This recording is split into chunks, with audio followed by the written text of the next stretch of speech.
Hey guys, tonight we saddle up and head west, way west, into the dusty, sun-baked frontier towns where the Wild West wasn't just shootouts and Spurs. It was also weird food. You're trudging through the grit of some forgotten cattle town, boots scuffing dry earth. The air a strange mix of horse sweat, whiskey fumes, and someone definitely overcooked beans. There's music, a fiddler or a busted-up piano, and laughter, the kind that turns quiet when you open the saloon door. You step inside. It's dim and warm and crowded. Wooden floorboards creak beneath your boots, and a thick haze of cigar smoke floats lazily under the rafters. The bar stretches long and worn, polished by countless elbows and spilt dreams.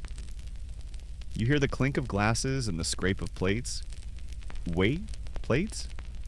Yes, because in the middle of all the poker games and arm wrestling contests, food was being served. And it was something else. Now, before you get comfortable, take a moment to like the video and subscribe, but only if you genuinely enjoy what I do here. And hey, drop your location and the local time in the comments. Let's see who else is up with us tonight in the saloon of the internet. Now, dim the lights, maybe turn on a fan for that soft background hum, and let's ease into tonight's journey together. You duck your head slightly and step past the swinging saloon doors.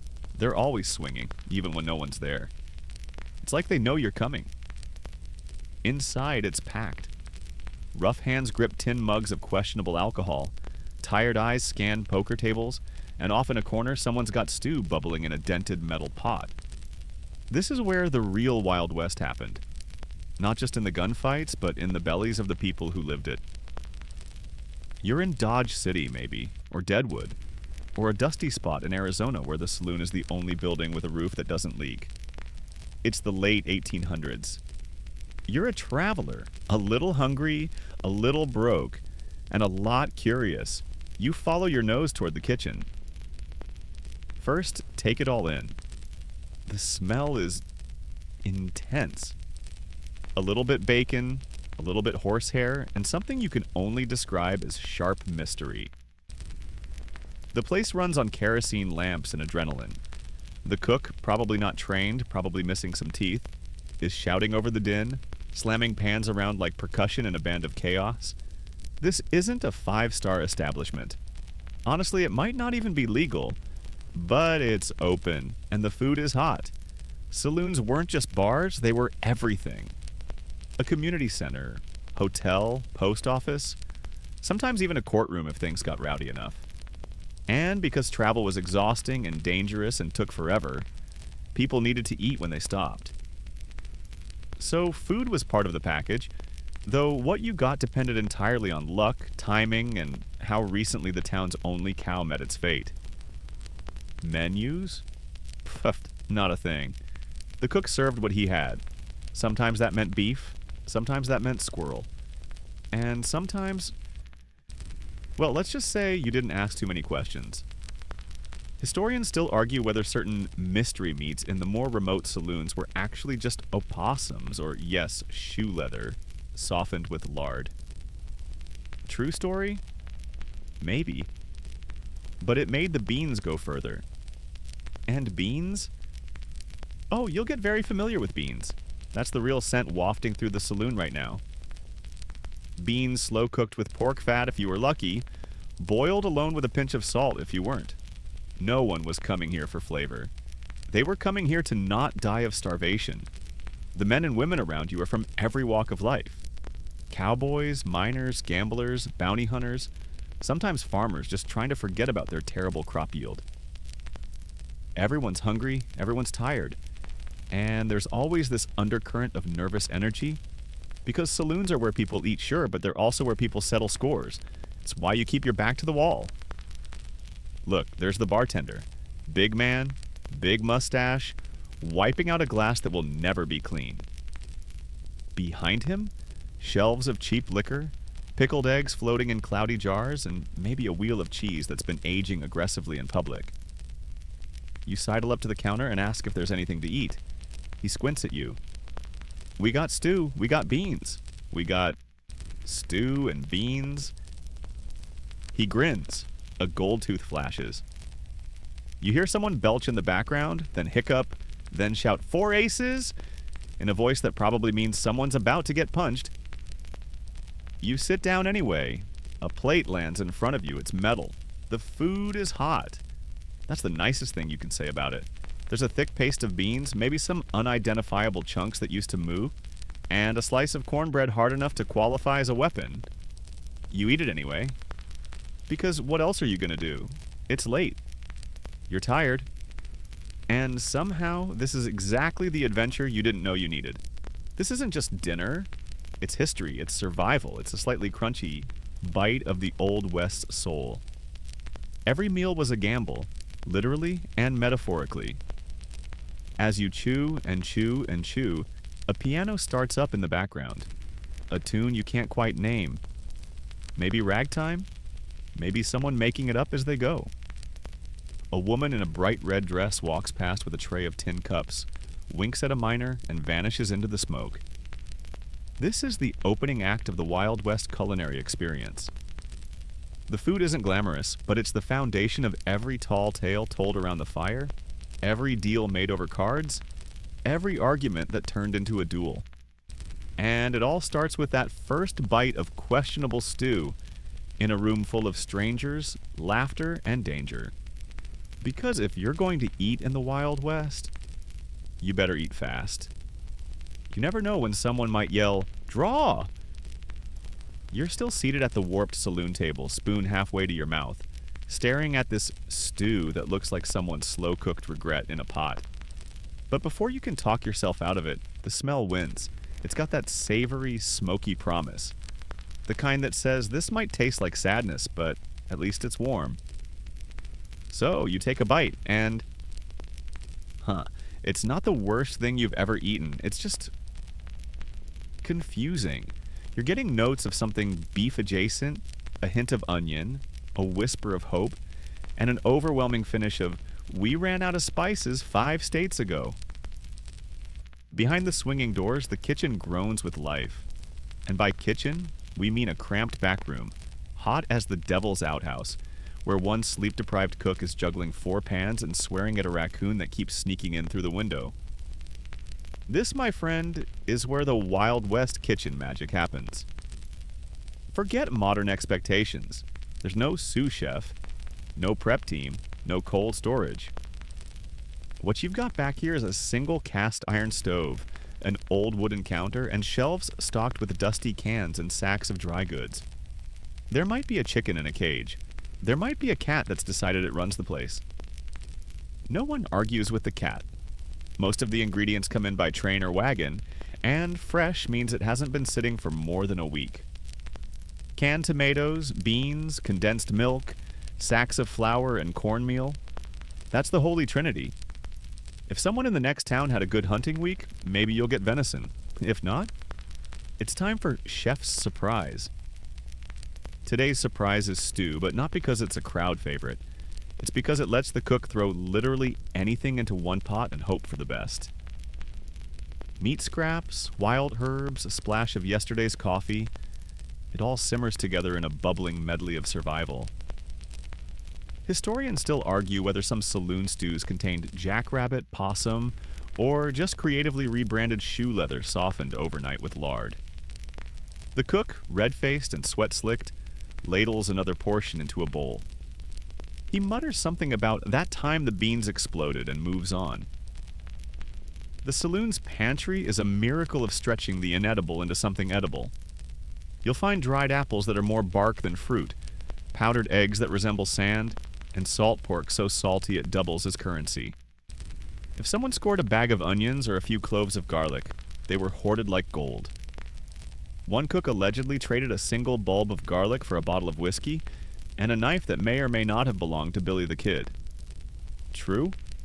Who knows? But the knife's still on the wall, and no one's touching it. And yes, there were health codes, just not the kind anyone followed.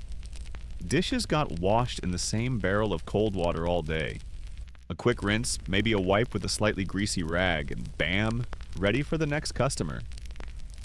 If something still had a little bit of yesterday's gravy crusted on the rim, that just meant extra flavor. Outside the kitchen, the saloon is still thumping.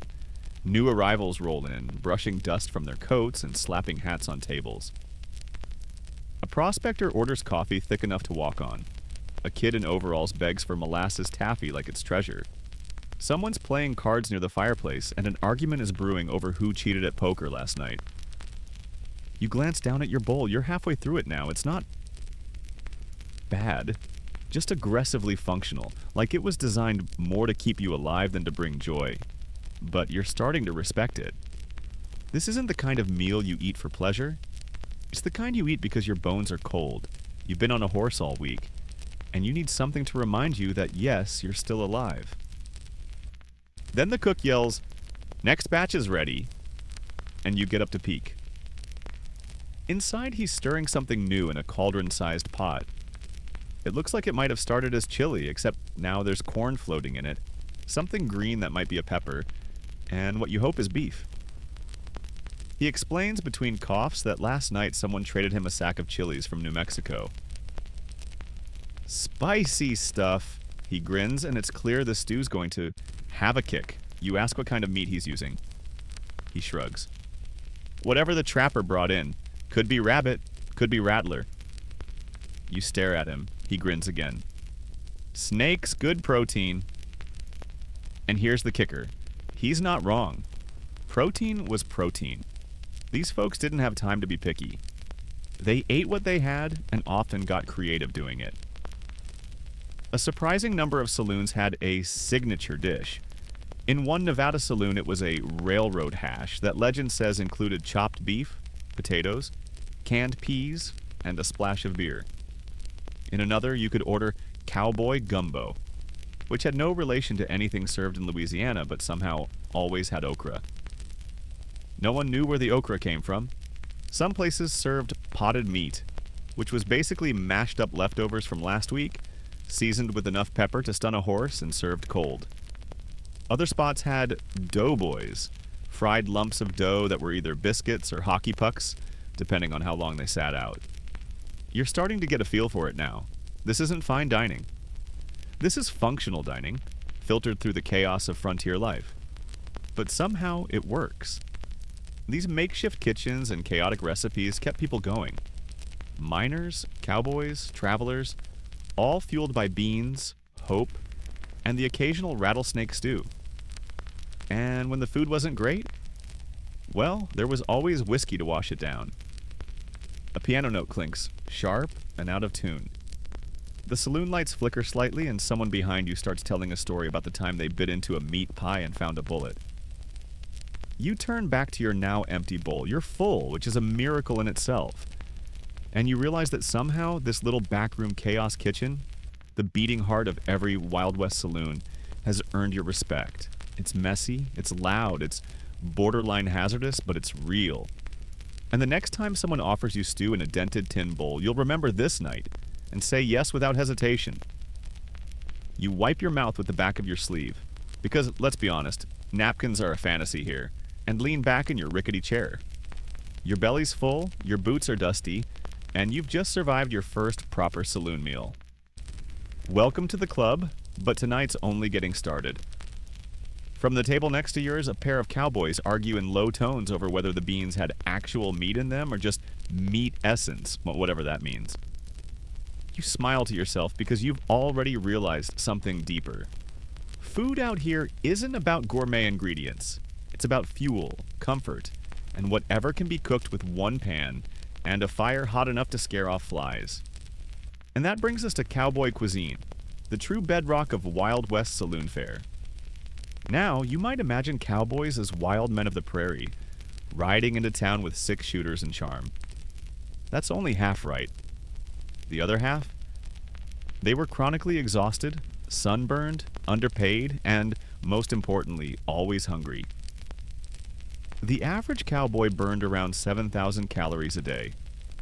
That's not a typo. Herding cattle across endless plains, fixing fences, dealing with stampedes, and sleeping under the stars will do that to a man.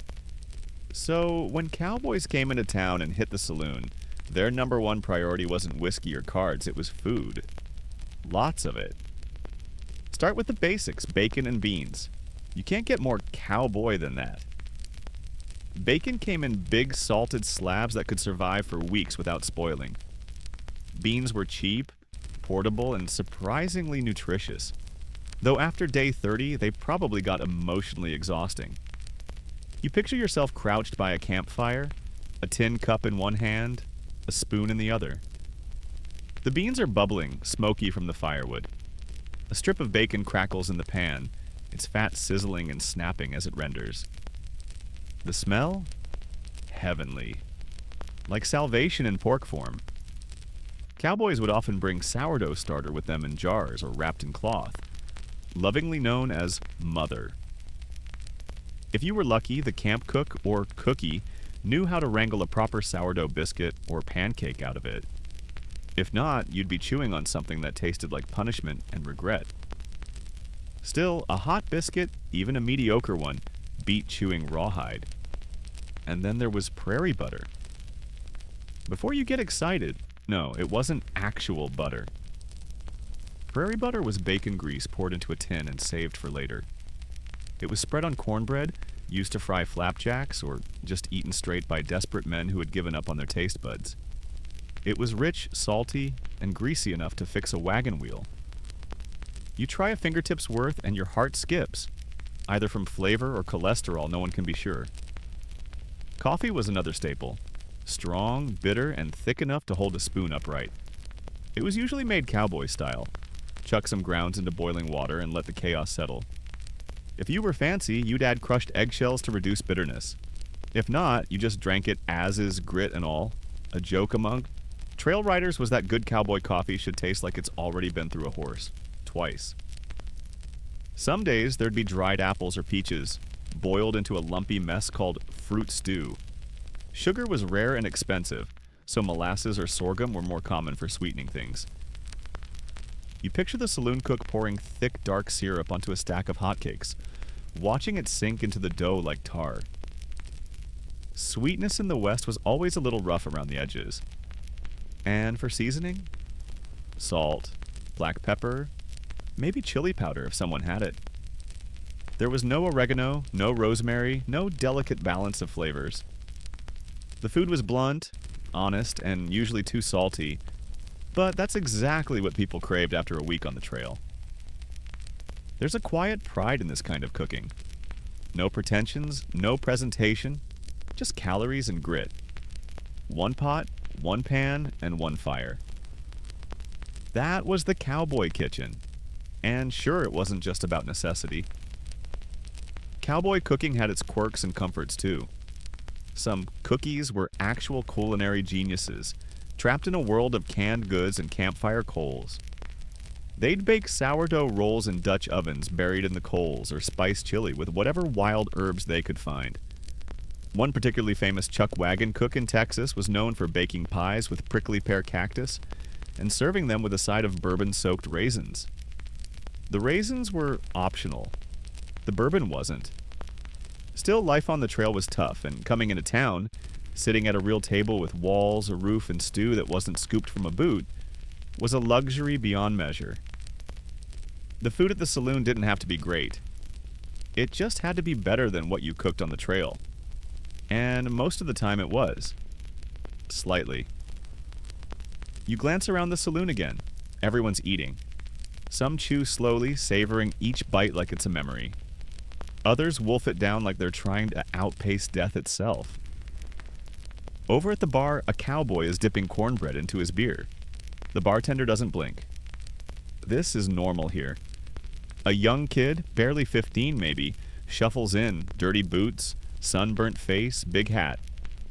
He slaps down a silver coin and asks for something hot. The cook serves him a bowl of beans and a chunk of jerky. No one laughs. They've all been that kid.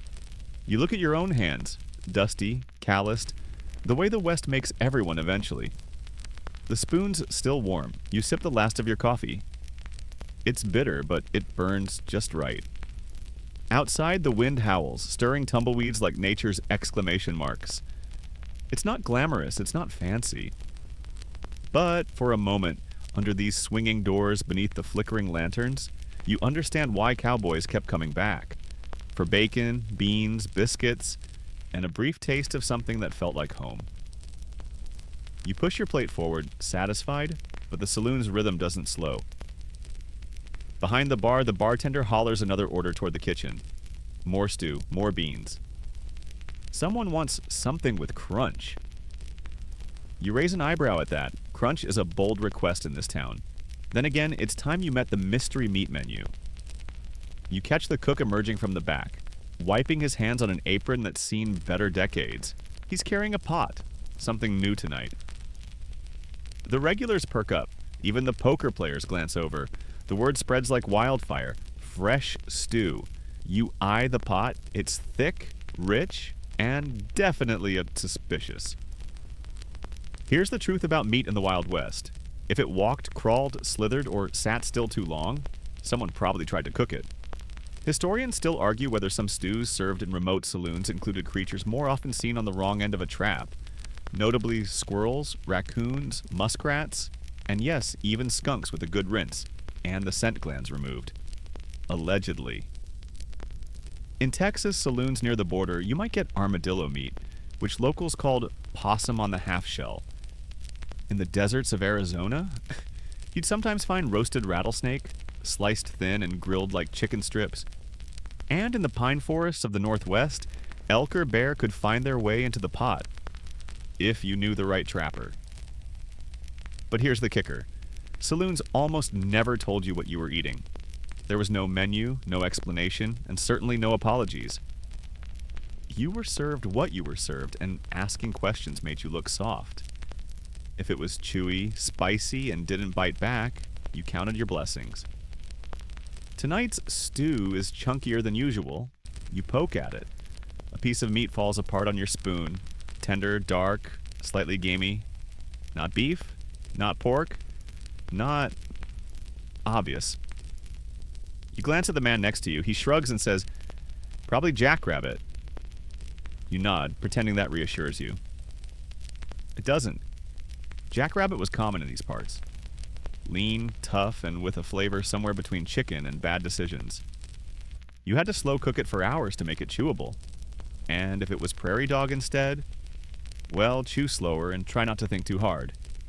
1. Saloon in Colorado got famous for its campfire chili, a local favorite made with beans, tomatoes, and, depending on the season, either venison, snake, or mystery meat labeled only as Texas Special. Rumor had it, Tex once cooked a stew using roadkill from the nearby trail. That saloon stayed in business for 12 years. The point is, the meat was rarely fresh, never verified, and usually spiced within an inch of its life. Heavy doses of black pepper, chili powder, garlic, if you could get it, or vinegar were used not for taste, but to mask any unwelcome surprises. Food safety in the Old West wasn't a guideline. It was a gamble. But despite the uncertainty, there was something deeply communal about it. Everyone in the saloon knew they were eating the same weird stew. You'd trade theories over bites. I think it's gopher. No, definitely goat. Tastes like chicken. You've clearly never had chicken. And no matter what you guessed, the cook never confirmed. Sometimes, of course, the meat wasn't meat at all. Tofu? Please. This was the Wild West.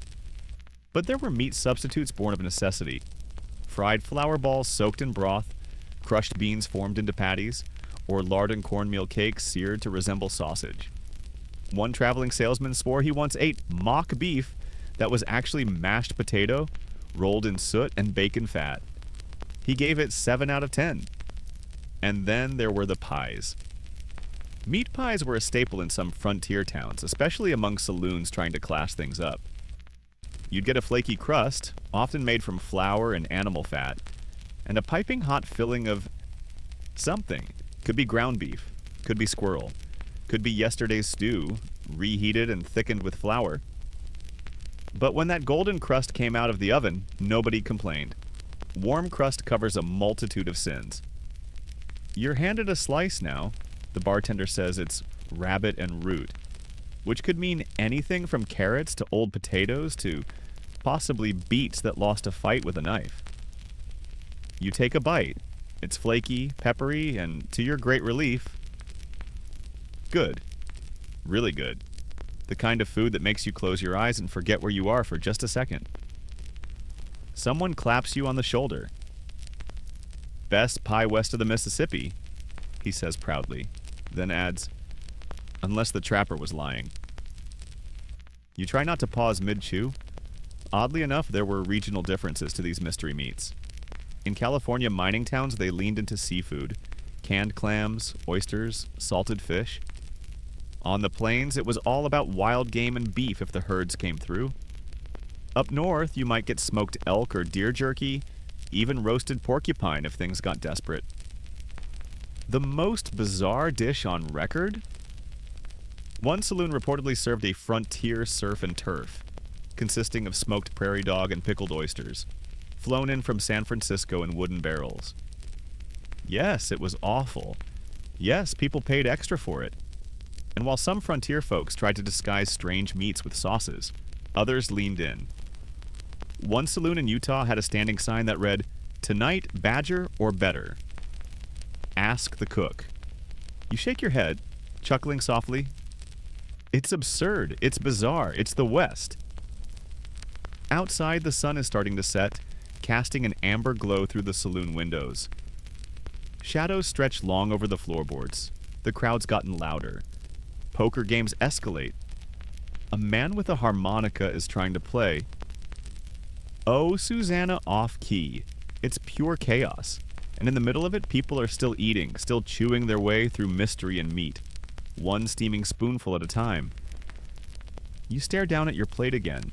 There's one bite left. You take it. It tastes like resilience. You barely have time to set your spoon down before the man beside you raises his tin cup in your direction. You'll want something to chase that stew down, he drawls, sliding a cloudy glass across the table. You peer into it. Whatever's inside looks like it could clean engine parts or remove paint. You take a cautious sniff. Yep, definitely saloon liquor. Welcome to the fiery, unpredictable world of liquor and liverwurst, the next course on our Wild West menu of culinary chaos. You take a tiny sip and your throat lights up like a prairie fire. It's strong, it's smoky, and it might just be 30% kerosene. Still, it does its job. Suddenly, that mystery meat stew doesn't seem so mysterious anymore. In the Old West, saloons ran on alcohol.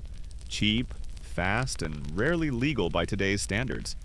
You've got your usual suspects: whiskey, beer, and maybe some brandy if the place was feeling fancy.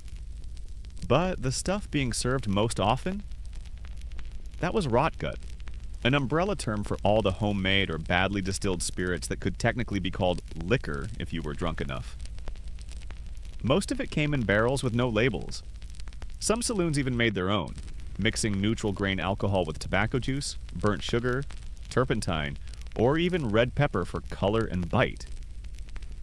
One popular blend, known only as cactus juice, was said to blind 3 men before noon and get better reviews than the stew. And it wasn't just for drinking. Whiskey was often used as medicine, mouthwash, disinfectant, or payment for services. One woman in Tombstone was famously paid in whiskey for her homemade pies, and promptly turned those pies into whiskey-soaked dessert bombs. The men adored her. The town doctor did not.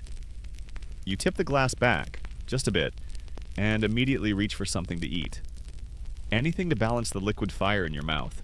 A plate of pickled pig's feet arrives, glowing pink, slightly translucent, and jiggling in a way that makes your spine itch. You stare. They stare back. The texture is somewhere between rubber boot and slippery regret. But the taste? Salty, vinegary, oddly compelling. Like punishment that grows on you. Next to the feet, sliced liverwurst served cold on a piece of week-old bread. The meat is dense, smooth, and, by frontier standards, kind of fancy. It came in tins, imported from the East or sometimes Germany if trade lines were open. Rich folks saw it as exotic. Poor folks saw it as lunch. You take a bite. It's earthy, a little metallic, and pairs surprisingly well with the burn of the whiskey. And here comes the pickled egg, a saloon staple. It's been floating in a cloudy jar behind the bar for who knows how long. Some say weeks, others years. You poke it. It wobbles but holds its shape. You eat it anyway. It's sour, tangy, and weirdly addictive. Plus, it gives your nose something to focus on besides the smell of sweat, cigars, and wet horse blankets. The more refined saloons, meaning ones with actual menus and glassware, offered other treats. Smoked sausages, dried fish, even soft cheeses. Imported goods like Limburger made an appearance occasionally, although it was quickly banned in some towns for smelling like a criminal offense. True story. One sheriff allegedly threw a wheel of cheese into the river after declaring it a biological threat. You spot a tray of sardines cracked open with a folding knife and served with mustard and saltines. Saloon goers loved sardines. They were salty, oily, and didn't need cooking. Bonus, they came with tiny keys to roll the can open, which made people feel like culinary outlaws. You ask the bartender what else is on offer. He nods toward the end of the bar. There, under a smudged glass dome, sits the free lunch spread. And here's where it gets interesting. See, many saloons offered a free lunch with the purchase of a drink. Sounds generous, right? But there was a catch. The lunch was often saltier than Neptune's bathwater. The point wasn't to feed you, it was to make you thirsty so you'd buy more drinks. And it worked. That spread usually included ham slices slick with lard, dried beef, salty crackers, pickled onions, and maybe some mystery cheese. It was a trap, and everyone knew it. But it was also food. You can't eat pride. You wander closer. The ham glistens. The crackers crumble in your fingers. The cheese is sweating and smells like old boots. You nibble anyway. It's not bad. Then you take a sip of whiskey. Suddenly, it's all quite good. A man beside you pops an entire pickled onion into his mouth, chews and exhales like a dragon. He grins and says, "Best lunch in town." You believe him. You also start sweating through your shirt. In bigger towns or boom towns flush with gold or silver, saloons up their game. Oysters on the half shell imported in barrels of ice. Terrines of meat paste served with toast points. Even little bowls of olives imported from Spain somehow made it to Nevada and Arizona, riding in on wagons like VIPs, but in the smaller towns, the dusty outposts, the crooked one-street setups, you were more likely to be offered liver sausage with stale crackers and a warning. Eat fast. The cat already tried once. You laugh quietly. There's something wonderful about it. Not the food, though it's growing on you, but the sheer audacity of it all. Nothing here is refined, nothing is consistent, but everything is honest. You're not being lied to with garnish and plating. You're being told plainly, here's a foot. It's pickled. Want it or not? You want it. By now, you're full of cheap meat and cheaper liquor, and the saloon has taken on that soft, golden haze of a place that's part real, part dream. A fiddle starts up in the corner. Someone's whistling off key. Cards are shuffled, bets are made. A woman laughs like she's winning at life. You sit back and soak it in. The whiskey burn, the vinegar bite, the slow melt of liverwurst on your tongue. It's weird. It's wonderful. It's the Wild West, and somehow your stomach's still asking what's next. You lean back, hand resting on your stomach like you've just survived a culinary shootout, and honestly, maybe you have. Between the pickled pig parts and mystery meat stew, you'd think the Wild West had reached its weird food ceiling. But then something catches your eye at the other end of the saloon. A man in a three-piece suit, far too clean for this place, raises a glass of what looks like champagne. He's not drinking from a tin cup. It's an actual glass flute, clear, delicate, probably stolen from a train car. And on his plate, something green, fresh, with texture, a salad. You blink. Is this still the same saloon? Turns out you've wandered into the VIP section. Yep, even in the frontier there were class divisions, and saloons knew how to cash in on them. This is the world of luxury on the frontier, and you're about to see just how high a menu could climb when gold was flowing and reputation was on the line. You walk closer, and the difference is immediate. The table has a tablecloth. The bartender is wearing a vest, and the cook, he's using tongs. Tongs! This is a saloon catering to gamblers, land speculators, wealthy ranchers, and railroad men. People with pockets deep enough to demand something a little more civilized than pickled eggs and whiskey. You take a seat, nervously, and glance at the handwritten chalkboard menu. It reads, oysters on ice, turtle soup, French rolls, veal cutlets, baked apples, champagne. Your brain tries to catch up. Turtle, veal, oysters. Let's break this down.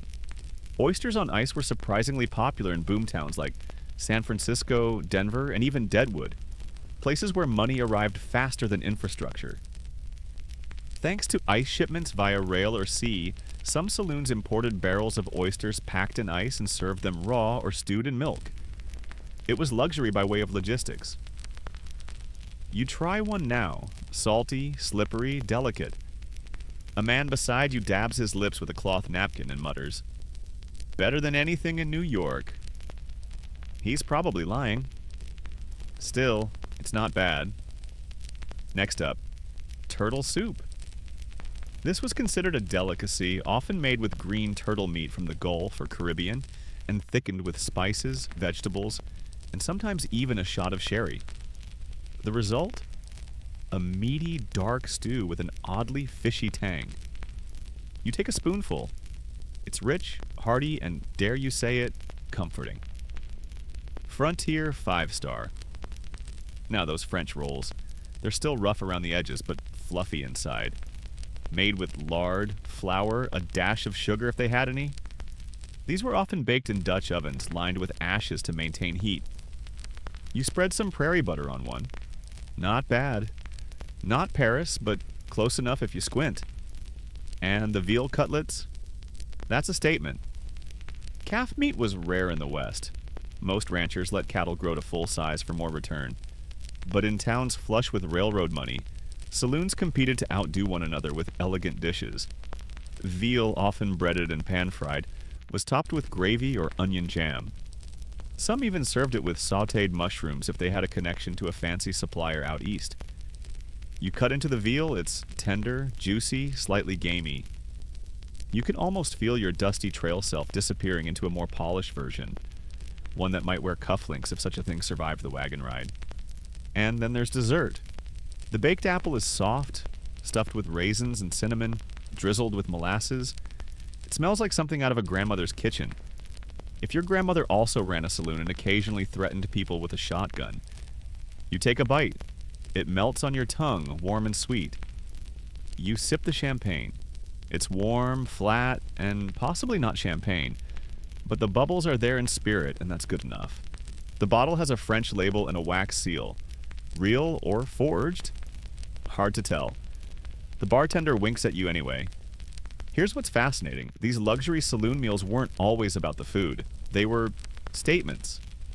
If you served champagne in a dusty town full of miners, it meant you were connected. Powerful. Worth noticing. It turned your saloon from watering hole to establishment. That's why menus like this existed, even if the ingredients had to be smuggled in by train, boat, mule, or pure nerve. Some saloons hired cooks from New Orleans, San Francisco, or Chicago to design menus that made Easterners feel at home. One legendary saloon in Virginia City had a 20-course New Year's dinner with duck à l'orange, lobster tail, caviar, and 3 kinds of pudding. Miners sat in threadbare coats and ate like kings. Most of them threw up the next day. No regrets. There were even cases where the saloon owners forged entire identities to attract elite customers. One man claimed to be a French chef trained in Lyon. He was actually from Cleveland. No one cared, as long as the roast duck had enough gravy and came with silverware. Of course, not all luxury was edible.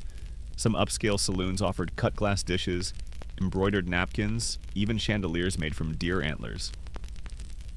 The food was just part of the experience, a way to make you forget that outside these walls, life was hard, dusty and often short. You swirl the last of your not champagne and glance around the room. Men are laughing louder here, talking politics, land deals, future railroad routes. This is where business happened, where fortune started and just as often ended. It's also where food became theater. A plate of smoked trout goes by, garnished with wild onions and a sprig of mint. A waiter, yes, an actual waiter, balances it like he's performed at the opera. You think about how far the saloon kitchen has come since the boiling pot of mystery stew. But just as you begin to feel settled, a loud crash erupts from the other end of the bar. A chair splinters. A man shouts, "You call that a steak?" Ah, there it is. Even in luxury, the Wild West never really forgets itself. You chuckle, polish off your apple, and rise from the table. It's time to explore the other side of the culinary coin. You nod politely to the bartender as you leave the fancy corner of the saloon, and step back into the aroma of beans, sweat, and possibility. Back in the less than luxurious part of the saloon, the one where people are playing cards with greasy fingers and using their sleeves as napkins, you feel oddly relieved. Fancy food is nice, sure, but it's also a little too clean. Too polite. And this is the Wild West, after all. You're in search of something real, something essential, something every saloon kitchen relied on to pad out a plate and keep bellies full. You're looking for cornbread. And, oh, does the West have stories to tell about this humble yellow block of survival? The cook slams a pan of it onto the bar like he's laying down a winning hand. The top's browned just right, the edges crisp. Someone immediately grabs a chunk, blows on it, and bites in. Crumbs scatter, teeth strain. You swear you hear a crack. Because here's the truth. Not all cornbread was created equal out here. Depending on the day, the cook, and the condition of his soul, cornbread could be light and fluffy, or dense enough to injure someone. It was made from a simple mix: cornmeal, salt, water, or milk, and whatever fat was on hand. Lard if you were lucky, bacon grease if you were smart. Baking powder? Maybe, maybe not. Depends on whether the store got its shipment this month. You take a bite. It's dry, but not too dry. There's a slight tang, maybe from the buttermilk, maybe from age. Hard to tell. The crust has that crunch that makes your molars feel like they've accomplished something. It's comfort food, but the kind of comfort that still makes you chew hard enough to question your life choices. Cornbread was the frontier's best friend. Cheap, fast, filling, and versatile. It could be sweet or savory, baked in skillets or Dutch ovens, eaten with beans, stew, molasses, or if times were truly desperate, just cold water. One cowboy allegedly survived a 5-day snowstorm with nothing but a single chunk of cornbread and a flask of bourbon. He later opened a saloon. Priorities. Some cooks even got experimental. You'd hear rumors of cheese cornbread, green chile cornbread, and once terrifyingly crunch cornbread made with crushed grasshoppers. Yes, actual bugs. Roasted, dried, and tossed in for extra protein and texture. Historians still debate whether this was innovation or culinary war crime. The jury's out. You look down. Your cornbread has a dark speck in it. You do not ask what it is. Instead, you try it with some molasses, poured straight from a tin jug. Thick, black, and sticky enough to hold your hat on in a windstorm. One bite and you're instantly transported. Somehow sweeter, sleepier, and maybe a little nostalgic for a childhood you never had. Cornbread wasn't just food, it was structure. People used it to soak up the last of their stew, to fill in the gaps on a sparse plate, or to trade when money was tight. A good piece of cornbread could get you a coffee refill. A great piece could get you someone's attention. Some saloons even made fried cornbread, shaped like fat pancakes and served hot with a slab of butter, or prairie butter, which we've established is just bacon grease with dreams. They were crispy outside, soft inside, and the closest thing to a hug you could order with whiskey. You hear a waitress yell, "More Johnny Cakes." That's what cornbread was sometimes called when cooked on a griddle instead of in a pan. Thin, flat, and fast, they were the express version of survival. But let's talk about what happened when things went wrong. There were infamous cornbread disasters. Burned bottoms so black they could be used for chalkboards, batches that crumbled into sand with one touch, or loaves so salty they became self-defense weapons. One saloon in Kansas kept a particularly terrible piece nailed to the wall with a sign that read, "Only man to finish this died." It's also said that one cook, notorious across 3 towns, made cornbread so dry the cows refused to eat the leftovers. He claimed it was a palate cleanser. The cows disagreed. Still, when it was good, it was sacred. Cornbread fed the workers, the soldiers, the ranch hands, the lost. It was democratic, served to both the drunk and the dignified. And unlike most saloon food, it was easy to recognize. You didn't need to ask, "What animal is this?" You already knew. It was corn. Just corn. Thank goodness. You see someone crumble theirs into a cup of hot milk.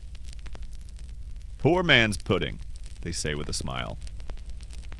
Another man smears lard on his slice, then sprinkles it with raw sugar. Dessert, frontier style. One traveler from the East Coast who wrote in his journal about dining in an El Paso saloon in 1872 described the cornbread there as slightly sweet, aggressively firm, and oddly reassuring.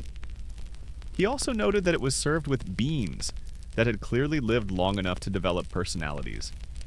As you sit there chewing, it dawns on you just how much this simple food meant to the people who passed through these doors.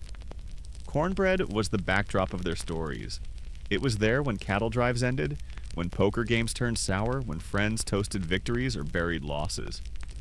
It was humble, reliable, sometimes terrible, but it never lied. Outside, the wind whistles through the cracks in the saloon walls. You can hear the faint stomp of boots, the rustle of horses, maybe even the echo of a harmonica somewhere far off in the dusk. You take one more bite of your cornbread, washing it down with a splash of the bar's blackest coffee. It's dry, it's warm, it's home. There's a lull in the saloon now, a gentle pocket of peace between poker rounds and whiskey-fueled arguments. The fiddle has fallen silent, replaced by the soft clink of cups and murmurs of full-bellied contentment. Someone sighs deeply. Another lights a cigar with the last match in town. And right then, a plate lands on your table with an audible thunk. It's small, it's sticky, it's suspiciously shiny. Your eyebrows raise, your stomach hesitates. Ladies and gentlemen, we have reached the Sweet Tooth Showdown, that elusive, mythical world of Wild West desserts, where scarcity met sugar and dreams collided with molasses. Out here, dessert wasn't a daily thing, it was a miracle. Sugar had to be imported. Fresh fruit was a gamble. Butter, a rare luxury. And yet, humans crave sweetness. Even frontier folk trudging through heat, dust, and heartbreak needed a reason to smile with their mouths full. You poke the little square on your plate. It jiggles slightly, then holds firm. You take a bite. It's vinegar pie, yes. Vinegar? Pie. It sounds like a dare, but it's not. Vinegar pie was a common treat when lemons were unavailable. The vinegar provided tartness mixed with sugar, eggs, and a bit of flour to make a custard-like filling. It's weirdly delicious, tangy, sweet, and richer than you expected. Across the table, a child is gnawing enthusiastically on something amber-colored, stretching it between their fingers like a sticky slingshot. That's molasses taffy, a favorite of every kid west of the Mississippi, and a dental disaster waiting to happen. Molasses was cheaper than cane sugar, shipped in barrels and used for everything from baking to bartering. Whipping it into taffy took strong arms and even stronger patience, especially when the air was thick with dust and humidity. Some saloons even had taffy pulling parties where folks would gather, boil up a batch, and stretch it in long strands, laughing, flirting, and pretending they weren't slowly coating the walls in sugar. Over in the corner, an old-timer is unwrapping something from wax paper. He pops it into his mouth and closes his eyes in bliss. You lean over. Hard candy. Peppermint, probably. Maybe cinnamon. These little sweets were gold to kids and grown-ups alike, bought from general stores or brought from far-off cities in battered tins. They were the frontier's version of treasure. And yes, the wrappers were often reused because out here nothing went to waste.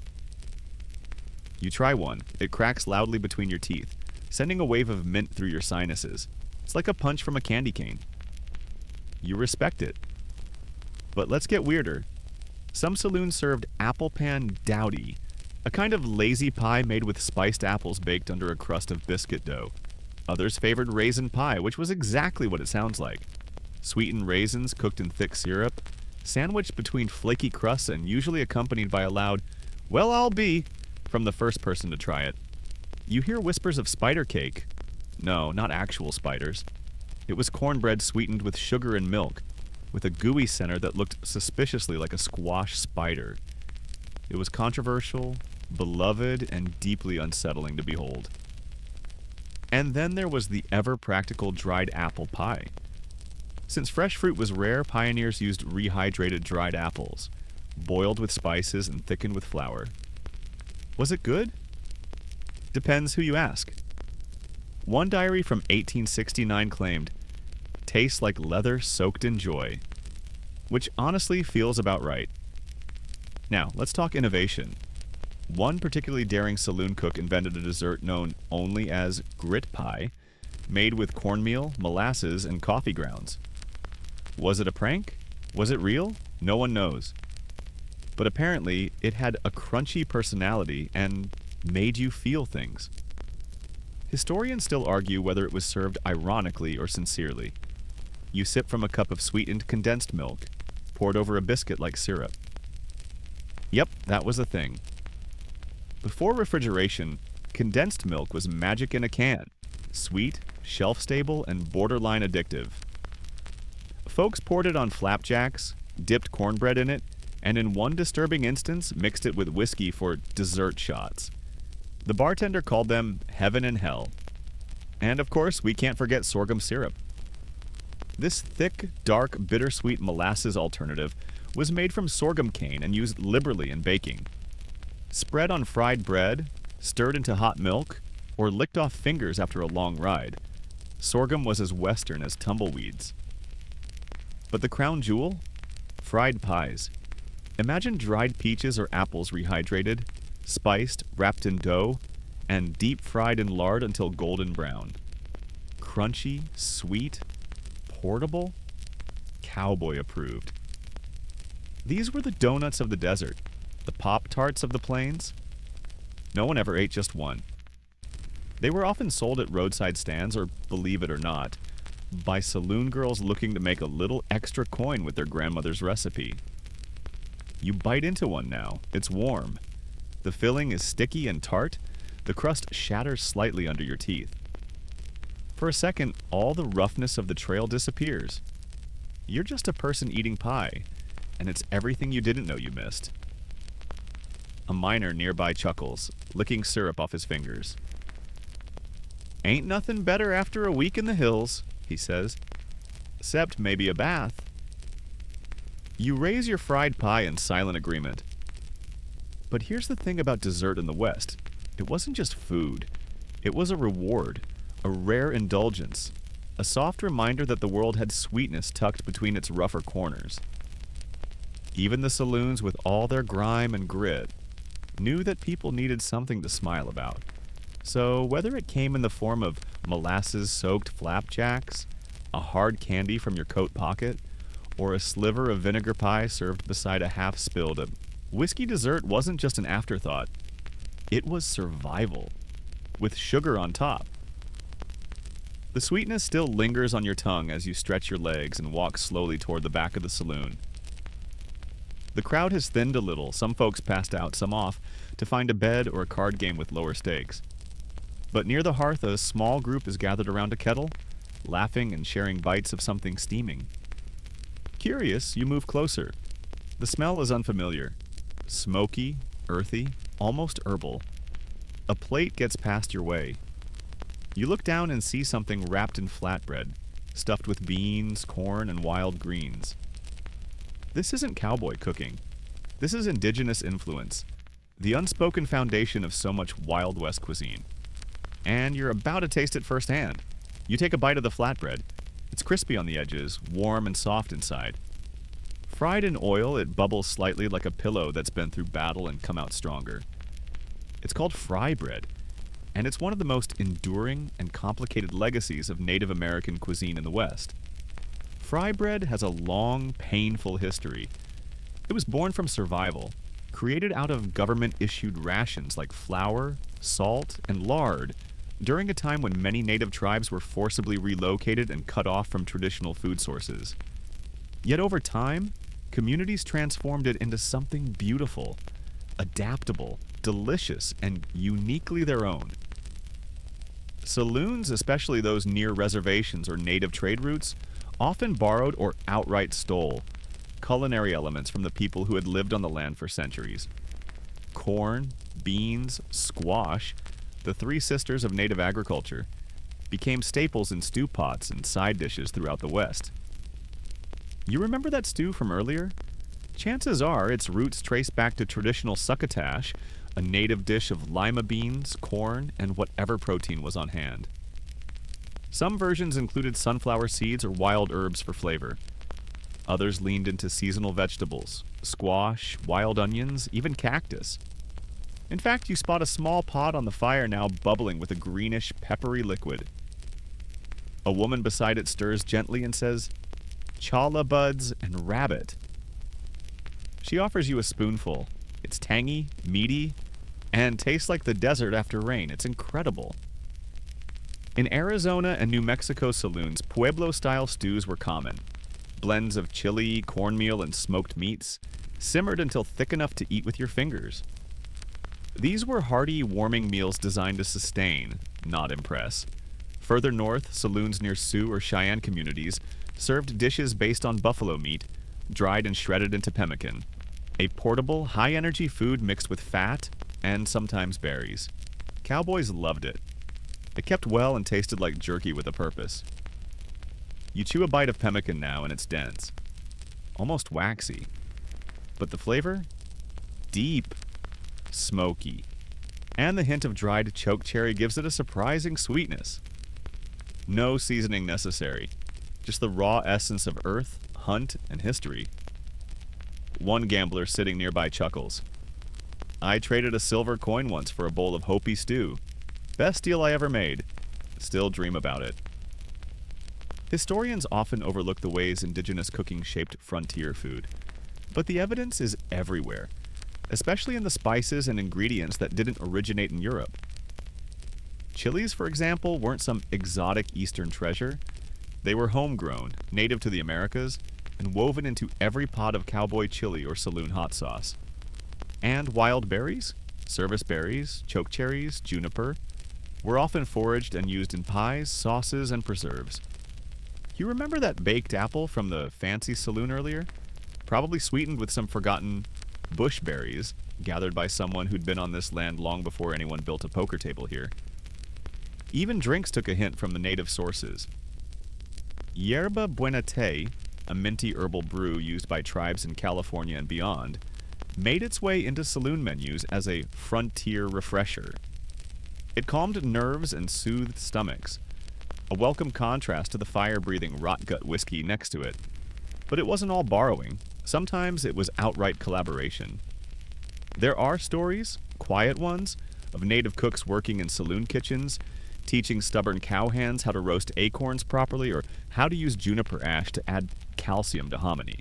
One saloon in Oklahoma even listed Comanche chili on the wall menu, a fiery venison-packed stew laced with wild onions and dry-roasted pumpkin seeds.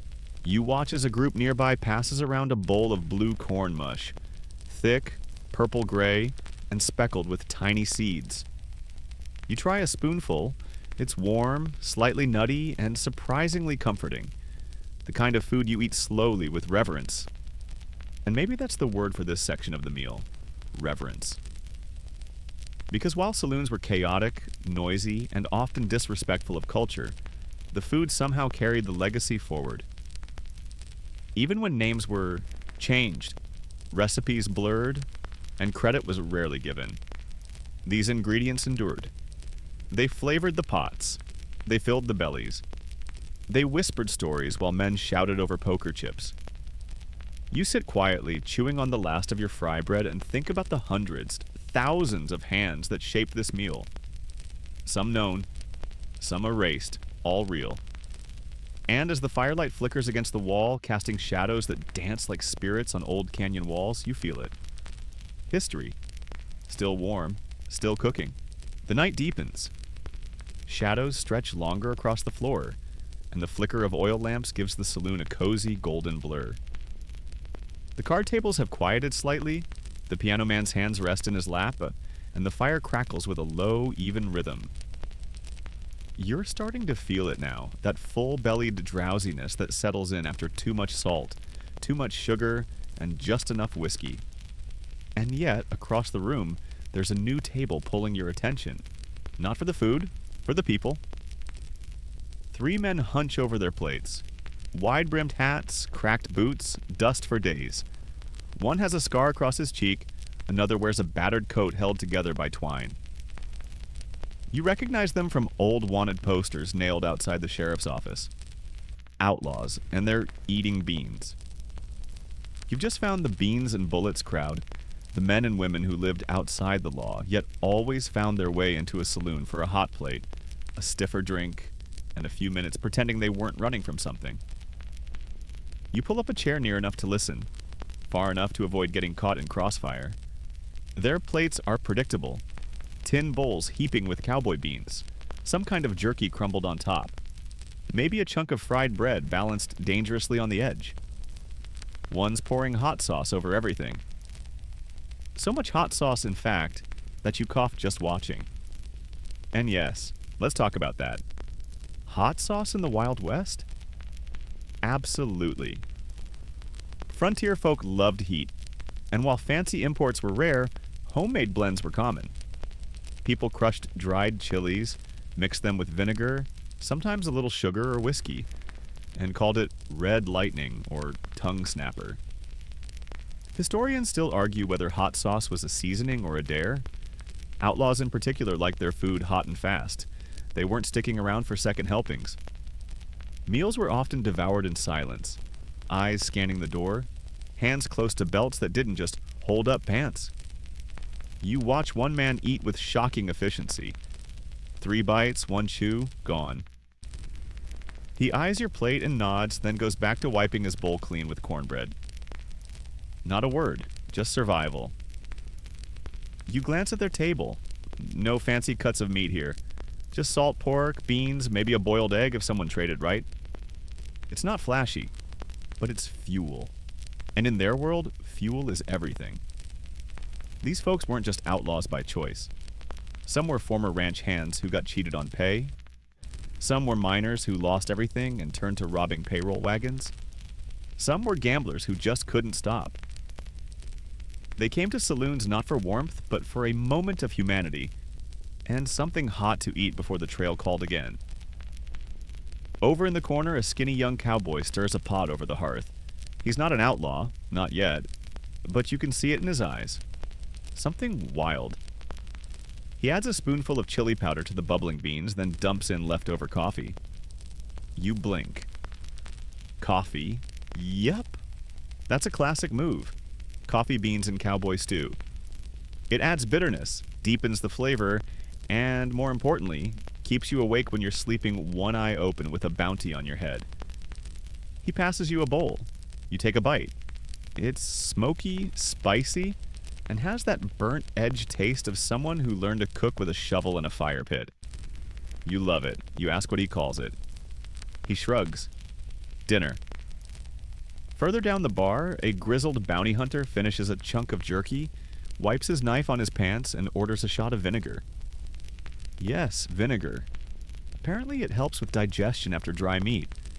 Or maybe it's just to prove a point. Hard to say. The outlaw beside him complains the beans are too soft. Should crunch, he growls. Beans need attitude. That's the thing about this food. It wasn't just nourishment, it was identity. The meals matched the men, rough, durable, sharp at the edges. Even the beans had opinions. In certain saloons, it was understood that bean stew and bread was always available. Even if the saloon was out of whiskey, out of cigars, out of everything else. You could wander in with mud on your boots and blood on your collar and still get a bowl of beans. It was democratic. It was the one thing the West offered without judgment. And don't think this was only for men. Women outlaws, yes, they existed, often carried their own recipes on the trail. One tale tells of Belle Starr, the so-called bandit queen, who rode with her own stash of cornmeal and pepper flakes and would cook johnny cakes over open fires while her gang divvied up loot. Her cakes were famous, spicy, crispy, and unapologetically burnt. Another story tells of a saloon girl turned outlaw named Cassie who made prickly pear syrup from wild cacti. She'd pour it over dried biscuits and eat them with one hand while holding a derringer in the other. They weren't eating fancy. They were eating to live? You realize that's what all these meals have in common. No matter how weird or wild every dish, from fried pies to fire breathing, beans, is about endurance. Because out here, a full stomach could mean the difference between making it to the next town or not. You finish the last of your outlaw chili and sit back. The men are gone, slipped out through the rear door like smoke. Their bowls are empty, their chairs still warm, and all that remains is the scent of beans, gunpowder, and roads not taken. The night has gone full velvet. Deep shadows crawl across the saloon floor like lazy cats, and a breeze from the cracked window carries the smell of dust, horses, and far-off pine. You're full, tired, but your curiosity still burns, like the lingering taste of hot sauce on your tongue. You stand, stretch, and walk to the edge of the bar where a rail-thin man with miner's boots is telling a story to anyone who'll listen. I once paid $10 for canned peaches, he says, holding up calloused fingers for emphasis.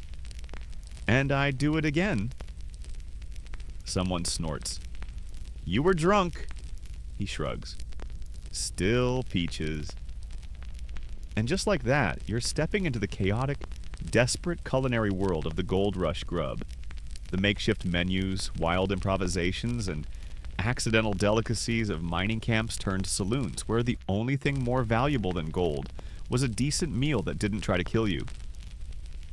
You follow him out into the evening air toward a small shack down the road.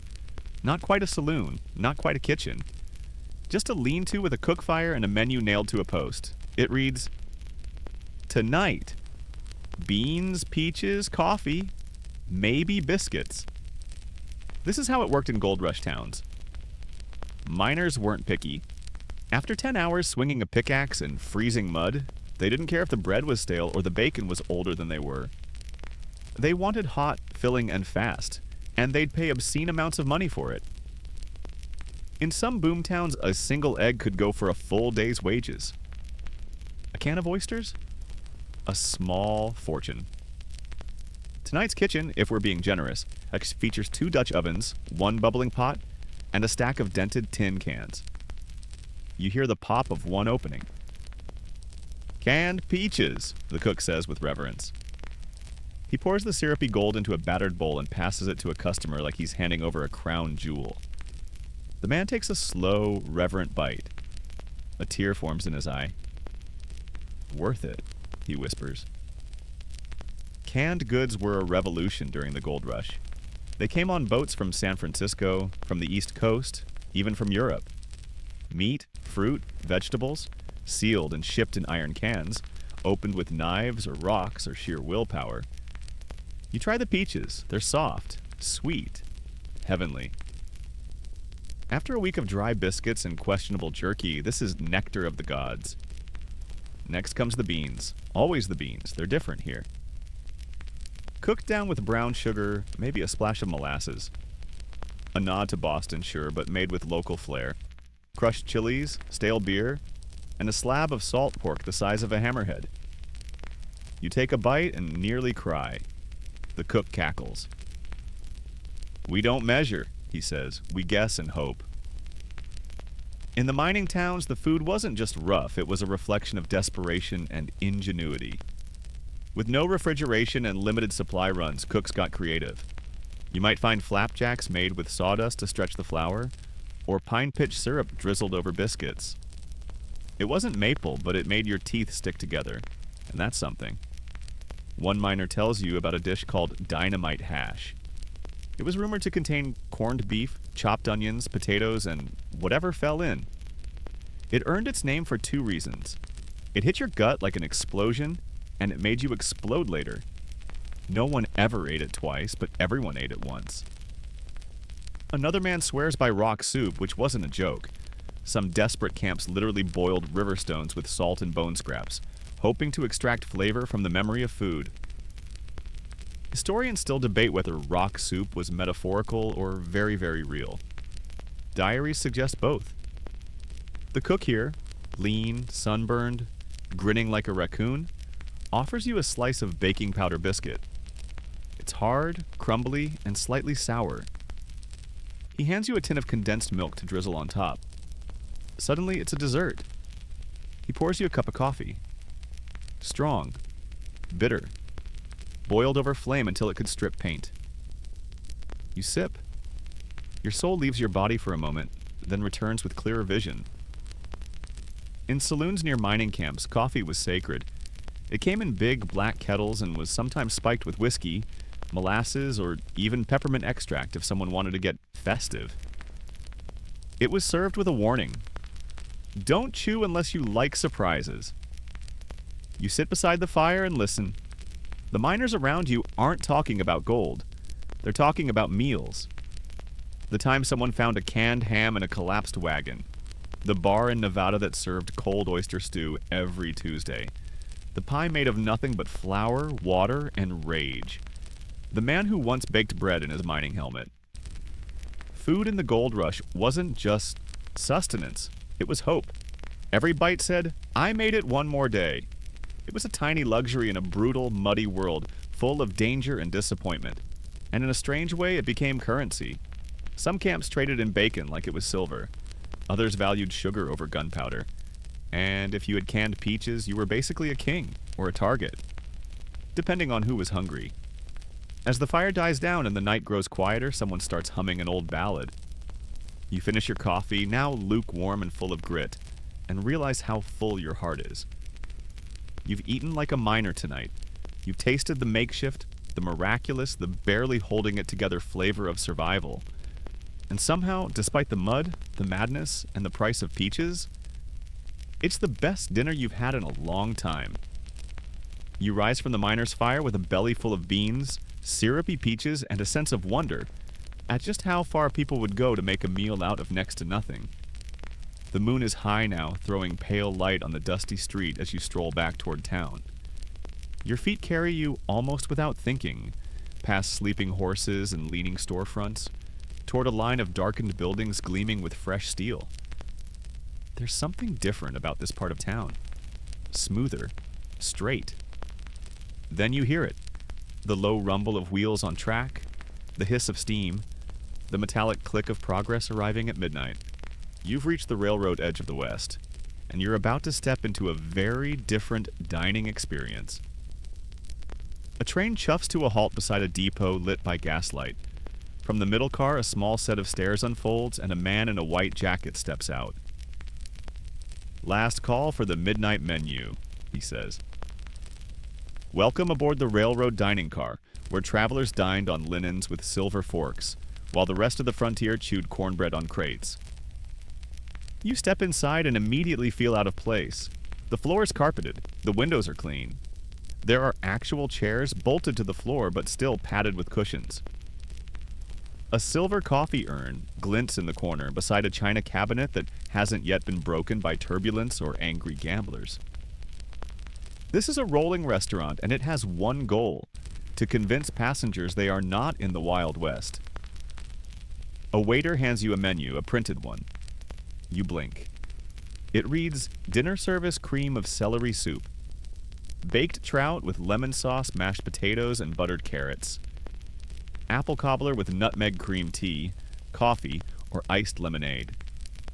You stare. No beans, no pickled anything, no meat of unknown origin. It's not that the food is that much fancier, it's that it tries to be. Dining cars were all about illusion. They wanted you to forget the dust, the heat, the bandits, the horse manure. They wanted you to believe you were gliding through a civilized country. Railroad companies spared no expense to make it feel that way. Even in the 1870s and 80s, trains on lines like the Union Pacific or the Santa Fe had cooks, porters, china patterns, and signature dishes. They hired French chefs, trained waiters, and cooked on board using coal-fired stoves that turned every mile into a balancing act. You try the soup, light, warm, and creamy. It tastes like a spa day. The trout is flaky, buttery, and almost certainly from a lake far from here. The mashed potatoes are smooth, no surprise bits of grit or pepper bombs like you're used to at the saloon.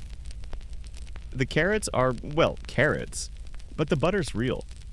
And the apple cobbler? Good heavens. It's warm, tart, cinnamon heavy, and topped with a scoop of whipped cream that defies gravity and logic. It melts in your mouth like a promise. You glance around the dining car. Men in suits sip tea with pinkies half raised. Ladies in traveling hats nibble toast and murmur about Chicago. A toddler politely throws a roll on the floor and a porter catches it midair. It's surreal. And it only highlights the gulf between train food and trail food. Out there, someone's gnawing dried venison in a rainstorm. In here, you're drinking tea from a porcelain cup. But don't get too cozy, because it wasn't all elegance. Dining cars were expensive, and the food wasn't always fresh. Canned goods made regular appearances, disguised with heavy gravies or butter. If the train was delayed or the kitchen short on supplies, the menu turned into a creative writing exercise. There's an old joke that baked pheasant on the menu meant chicken with imagination. And buttered toast with jam sometimes meant toast with nothing but hope. Meanwhile, back at the saloon, you know what's on the menu. Beans, bacon, stew, repeat. There's no illusion, no linen napkins. But there is authenticity, and fire, and character. And a guy named Hank who once bit into a biscuit so hard he dislocated his jaw. Historians still argue whether dining cars raised the standard of food in the West or just highlighted the inequality of it all. After all, you could sip champagne while watching starving settlers from your train window. Romantic in a bleak kind of way, and yet the two worlds weren't entirely separate. Saloon cooks would sometimes sneak into stationary train kitchens to learn recipes, steal spices, or bribe porters for leftover stock. Likewise, train chefs occasionally left the line and opened restaurants in dusty towns, bringing with them new flavors and techniques. One legendary saloon in Cheyenne was opened by a former train cook who introduced beef Wellington to a town that thought Wellington was a kind of horseshoe. It didn't last. People preferred their steak unwrapped and aggressively charred. Still, cross-pollination happened. Saloons started adding creamed spinach, roasted squash, and even fruit compotes to their offerings when they could. It was the beginning of the West growing up, culinarily speaking. Back on the train, you sip lemonade, ice cubes clinking in the glass. The flavor is fresh, sweet, and absurdly luxurious. You feel like you're cheating on the saloon just a little. But that's the magic of the dining car. Movement without mess, heat without fire, taste without risk. You watch the dark prairie slip by the window. Silent hills, open sky, nothing but moonlight and memory. Then the train jerks to a halt. Someone yells about a broken axle. A chicken escapes from the freight car and flaps past your window. The illusion shatters just a little. You smile, because even dressed in linen and candlelight, the Wild West always finds a way back in. You step off the train with a full belly and a slightly smug look on your face. That apple cobbler? Divine. The iced lemonade? Magic. But the minute your boots hit the dusty ground again, the illusion evaporates faster than spilled whiskey on a summer afternoon. The smell hits you first. Sweat, horses, and scorched cornbread. Then the noise, cards slapping, chairs scraping, and someone yelling something about cheating at stew. You're back in familiar territory, and just in time to witness the next course of Wild West cuisine. Food fights, etiquette, or the complete lack of it, and the most misunderstood concept in saloon history, the free lunch. You push open the doors to a saloon you haven't yet visited. The place is a bit rougher. Tables are nailed to the floor. The piano's missing half its keys. There's a chalkboard near the door that says, "No spitting in the biscuits. Last warning, you're home." Tonight's drama is already underway. A lanky cowboy with gravy on his vest is arguing loudly with a miner whose beard is currently full of biscuit crumbs. The issue? The last slice of salted pork. It's sitting on a tin plate in the middle of the table, glowing like forbidden treasure. You take a seat nearby, intrigued. The cowboy says, "I saw it first." The miner says, "I licked it." A third man leans over and eats it. The fight begins. Chairs scrape. Words fly. A biscuit becomes airborne and splatters against the wall like an angry comet. Someone hurls a boiled egg. Someone else retaliates with a ladle full of hot beans. And somehow this is completely normal. Because in the Wild West, mealtime wasn't always peaceful, especially when it came to free lunch. Let's talk about that. Free lunch wasn't free, it was bait. Saloon owners figured out early on that if they laid out a salty, carb-heavy spread, they could draw in thirsty customers who'd then spend more on drinks. It worked beautifully. Some saloons even advertised, "Buy one drink, eat like a king." Except you didn't eat like a king. You ate like a very desperate court jester. The typical free lunch table offered ham slices so thin you could read a telegram through them, crackers that expired during the Lincoln administration, pickled vegetables with the consistency of wet socks, and maybe, a pot of stew so thick it could double as mortar. The fancier spreads might include cold beans, green olives, shredded cabbage and vinegar, and thin-cut sausages that tasted vaguely of regret. But it was still food, and for many, that was enough. The rules of free lunch were simple. You had to order a drink, usually beer. You had to eat standing up. You had to fight for what you wanted. You didn't complain. Ever. If you didn't like the biscuits, tough. If the pickled onions made you cry, too bad. If the man next to you had his hands in the mashed potatoes, that's just Tuesday. Saloons didn't enforce etiquette, but they enforced order. Barely. Most had a bouncer, sometimes called the lunch sheriff, whose job was to keep people from stuffing ham into their pockets or starting duels over deviled eggs. He was paid in beer and broken plates. You hear one now? No elbows on the pickles. Followed by a solid thump and a loud apology. One story goes that in Leadville, Colorado, a fight broke out when someone claimed the cheese was haunted. Another tale tells of a man who lost 2 teeth biting into a free lunch biscuit that turned out to be a chunk of plaster. He sued. He lost. The biscuit won. Historians still argue whether the free lunch was a stroke of marketing genius or just a desperate scramble to keep people upright and somewhat sober. You sidle up to the free lunch table now. What's on offer? Cold sausage slices, uncertain species. Saltines, possibly fossilized. Pickled cabbage, glowing slightly green. Relish in a cracked jar? Something that might be pie? You try the pie, it's not sweet, it's not savory, it's confusing. You move on. Nearby, 2 men are locked in a silent battle of etiquette, each refusing to be the first to grab the last slice of cornbread. One nudges the plate, the other coughs politely. A third man walks by and takes it without blinking. The first 2 continue drinking in tense, carbohydrateless silence. Here's the thing. While food in the Wild West wasn't fancy, manners still mattered. Just not the way you'd expect. Forks were optional. Elbows on the table? Fine. Speaking with your mouth full? Encouraged, especially if you were insulting someone. But certain things were unspoken laws. You didn't take someone else's last biscuit. You didn't insult the cook, at least not within earshot. and you definitely didn't waste food. Waste was practically a sin. People scraped plates clean, chewed bones bare, and poured bean juice onto cornbread to get every last drop. One man was seen licking his plate during church service.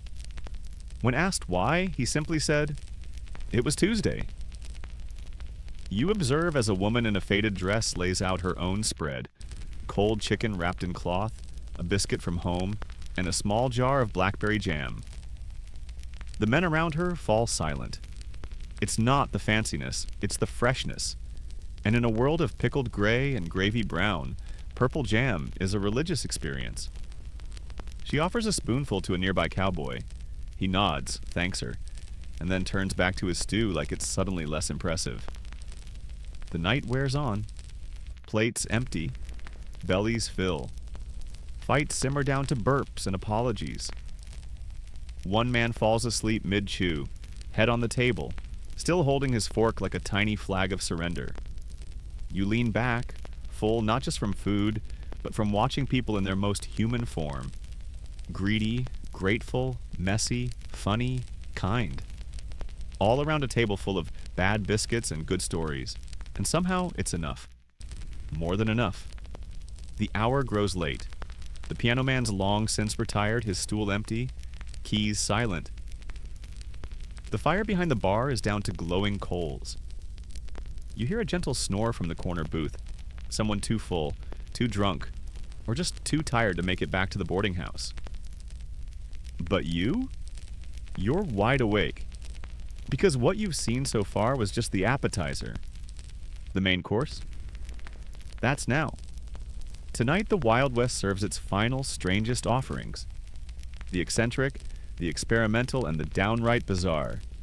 This is the Wild West weirdness. You wander behind the bar with a nod from the barkeep, down a back hallway into a side kitchen that smells like burned toast and desert wind. There's a cook in there, older than the saloon probably, wearing a grease-blackened apron and a grin that says, "Hope you're brave." He hands you a stick with something brown and slightly shiny on the end. "Cactus candy," he mutters. "Don't bite too fast." You nibble. Whoa, it's sweet, sticky, and vaguely vegetal, like watermelon rind dipped in molasses and set on fire. Made from prickly pear cactus paddles boiled down with sugar and citrus, this chewy confection was a specialty in the Southwest. Some loved it. Others used it to patch wagon wheels. You're undecided. Next up, burnt bread coffee. That's right. When coffee beans were scarce, some saloons got creative. They roasted stale bread, crumbled it into fine bits, and boiled it like grounds. The result? A dark, bitter brew that smelled like hope and tasted like war crimes. You sip. It tastes exactly how you expect. Like someone forgot what coffee is but still tried. And that's the spirit of Wild West weirdness. Improvisation. There were recipes born from desperation and others from sheer stubborn pride. One saloon claimed to serve rattlesnake souffle, which was actually scrambled eggs with bits of meat and a lot of branding. Another offered beaver tail fritters, pan-fried in lard with a cornmeal crust. They were crunchy, rich, and disturbingly gelatinous in the middle. But the oddest plate, the one being served right now? Roasted crickets. You pause. The cook shrugs. Plenty of protein, light on the gut. He pours them into a shallow bowl. They chirp softly as they settle. No, wait, that's just your nerves. You try one. It's salty, smoky, crunchy. Kind of like popcorn if popcorn had eyes and used to hop. Insects were a survival food, yes, but also part of indigenous diets for centuries. And some saloons, especially along trade routes, picked up the habit. Fried grasshoppers, roasted grubs, even ants soaked in honey. Historians still argue whether these were novelties or staples, but evidence suggests they were both, depending on who you asked. And speaking of novelties, a dusty recipe book from a Kansas saloon lists something called eggs and ashes. No, really. Hard-boiled eggs rolled in fireplace ash for texture and smoky depth. The verdict? crunchy, confusing, unforgivable. You peer at another pot on the stove, this one bubbling ominously. The cook grins. Skunk cabbage stew, don't worry. We boiled it 6 times. Skunk cabbage, a leafy plant with an unfortunate aroma, was sometimes eaten in the spring before real crops came in. It had to be cooked and recooked to remove toxins. You try a spoonful. You regret it. It tastes like bitterness wrapped in regret. Next up, spotted dog. Relax. It's not what it sounds like. This was actually a steamed pudding made from flour, dried fruit, sweet, and sugar. So named for the dark specks of raisins or currants that dotted the dough. Wrapped in cloth and boiled for hours, it emerged looking like a damp lump, but tasting strangely amazing. Heavy, dense, and sweet in that stick-to-your-ribs kind of way. A miner nearby slaps the table. Now that's food, he says, mouth full of spotted dog and eyes full of tears. Joy, hopefully. You chase it with something labeled red-eye gravy. It's coffee and bacon grease, mixed. Heated until separation is no longer an option. Poured over biscuits, potatoes, or anything unlucky enough to be near it. It's greasy, smoky, bitter, like breakfast after a fist fight. And still, somehow, it works. Wild West weirdness wasn't just about flavor. It was about making do, making weird, and sometimes making art. Food was medicine, memory, mistake, and miracle. You hear a story of a man who cooked an entire pot of beans using hot stones instead of a fire. Another swears he once saw a man boil cactus pads and add peppermint to make cowboy gumdrops.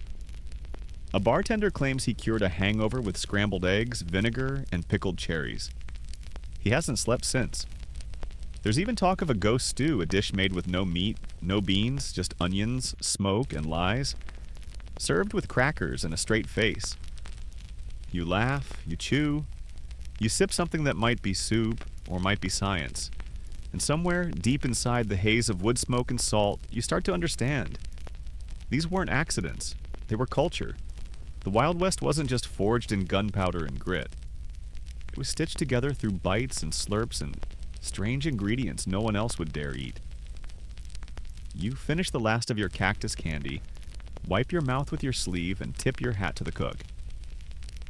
He nods solemnly, and then tosses a cricket in his mouth like it's nothing. Respect. The saloon is nearly silent now. The crowd has thinned to only the true night folk, the insomniacs, the poker addicts, and the handful of travelers too wired, or too weird, to sleep. You're none of those things. Just a visitor on a journey through time, through taste, through tales told in crumbs and grease and the clink of tin cutlery.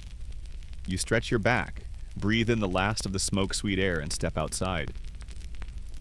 The night is velvet black, stars scattered like sugar across a navy tablecloth. Somewhere far off, a coyote howls. Somewhere closer, a drunk cowboy sings a lullaby to his horse.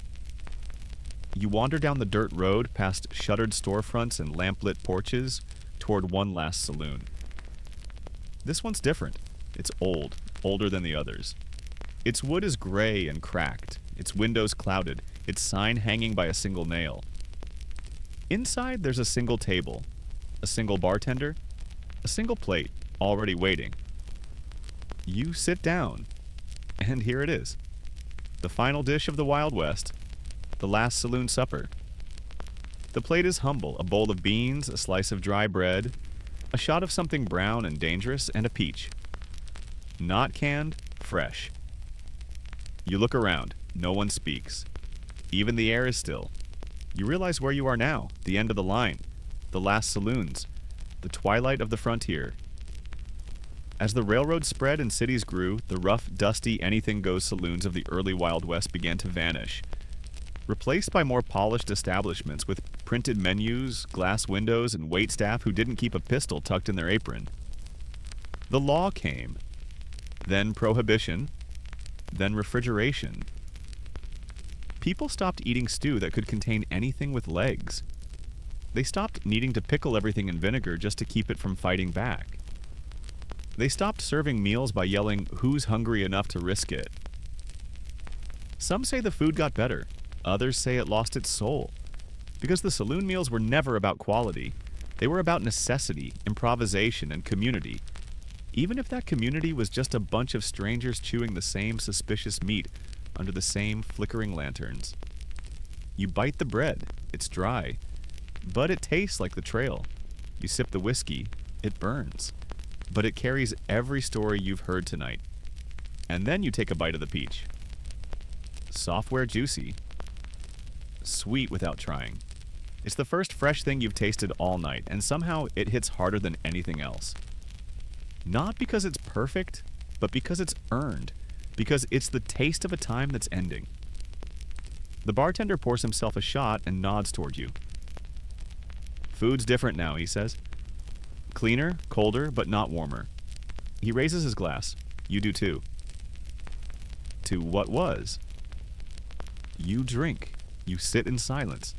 And the stories of every cowboy, cook, outlaw, and rail rider who ever took a bite in a dusty saloon seem to settle around you like a warm blanket. Because every pot of beans, every scorched biscuit, every slapdash stew and salt pork plate was part of something bigger. A last ragged attempt to feel human in a place that tried its hardest to forget what that meant. So now, dear traveler, you've tasted the West. Not just the beans and bacon, not just the cactus candy or the vinegar pie, but the sweat, the desperation, the rough hands, the laughter over bad stew, and the quiet respect for a meal shared even when you didn't know what it was.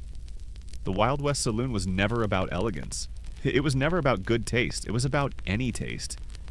It was a place where people came to fill more than just their stomachs, where food was a kind of hope. A bite of normal in a world full of dust, danger, and doubt. As the night deepens and the fire dies low, imagine yourself still there, leaning back in your chair, feet propped on a rail, belly full of cornbread and memory.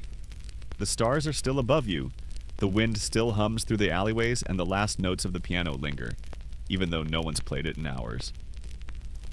The world has gotten quieter. The beans have stopped bubbling. The crickets are the only audience left. So close your eyes. Let the clatter of tin plates fade. Let the voices of cowboys, cooks, and gamblers drift like smoke through your dreams. Let the heat of that last spoonful of stew warm you from the inside out. You're full now, not just with food, but with stories. And somewhere in that old saloon, the cook sets down his ladle, wipes his brow, and tips his hat to you. Good night, partner.